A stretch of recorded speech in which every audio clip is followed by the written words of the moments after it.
continuation of the previous episode dedicated to the history of money. If you haven't listened to the previous episode, please do so, as it is necessary to understand the content of this episode. So, let's begin, or rather continue, the history of money.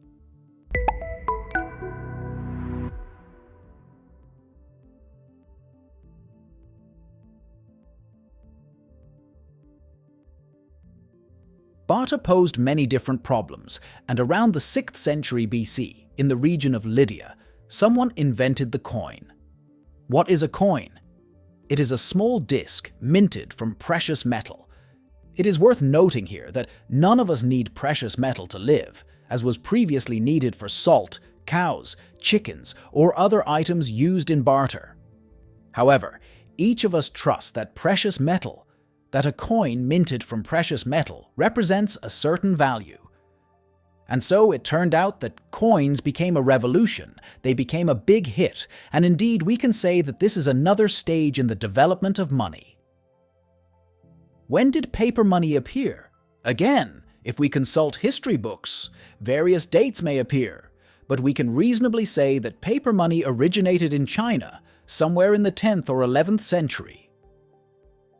However, such paper money, which represents the idea that we understand today, originated in Sweden in 1661, when a gentleman named Johann Palmstruch came up with an idea.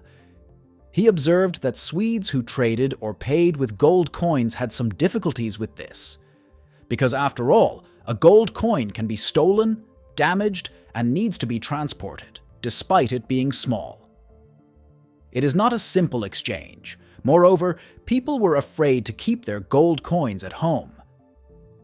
So Johann Palmstruch offered a service where he stored gold coins in his safes, and every person who deposited these gold coins with Johann received a confirmation in the form of paper, stating that anyone who presented this paper would receive so many gold coins. As you might guess, this service was a bullseye.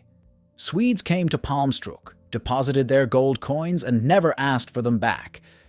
They trusted that they were indeed safe there, and because the banknote, the money that Palmstruch issued at the time of depositing the gold coins, represented exactly that value, those gold coins, people started using these banknotes in Sweden. And this is the beginning of the banknote as we understand it today. Palmstruch came up with a devilish idea at some point. We do not know if it was a result of an error or deliberate action, but it turned out that at one point in Sweden's circulation, there were more banknotes than deposited gold coins.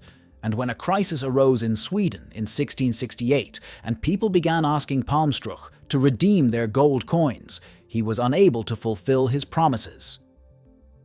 Palmstruch was sentenced to death. A death sentence that was later commuted to a long prison term. Palmstruch was also stripped of all rights. But pay attention, those of you listening to this podcast now, that the man who invented paper money was sentenced to death. Let this not escape our reflection and attention. Either way, Palmstruch's idea appealed to the Swedish authorities. They realized, of course, that Palmstruch, as a private individual, could not, he failed society. But what if such a bank, such an issuer of paper banknotes, were state-owned? And so in 1668, the Swedish Riksbank was established, the world's first central bank, a bank that claimed a monopoly, the right to be the sole state institution to issue paper banknotes that were in circulation or whose value had any significance, specifically in Sweden. The operation was exactly the same. Anyone could go and deposit their coins there, in exchange for which they received banknotes.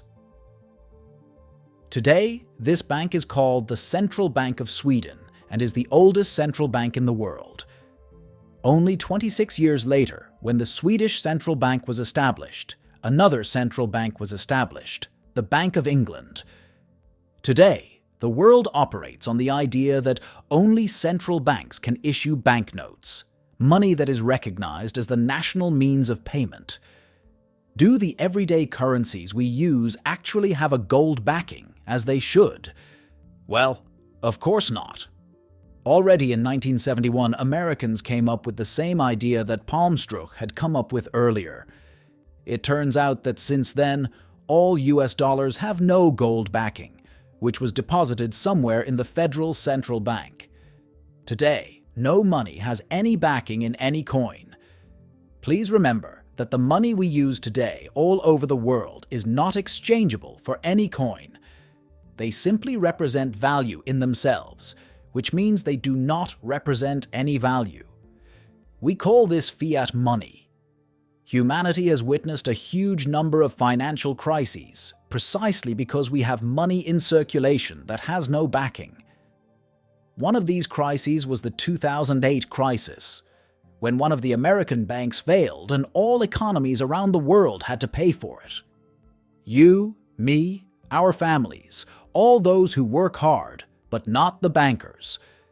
The cup of bitterness overflowed in 2008, and Satoshi Nakamoto, the man we talked about in one of the previous episodes, the man, or perhaps a team of people, came up with the idea of a new revolution, departing from fiat money, a revolution we now call Bitcoin. We discussed this earlier, and we will talk about it many times later. All the best. See you in the next episode.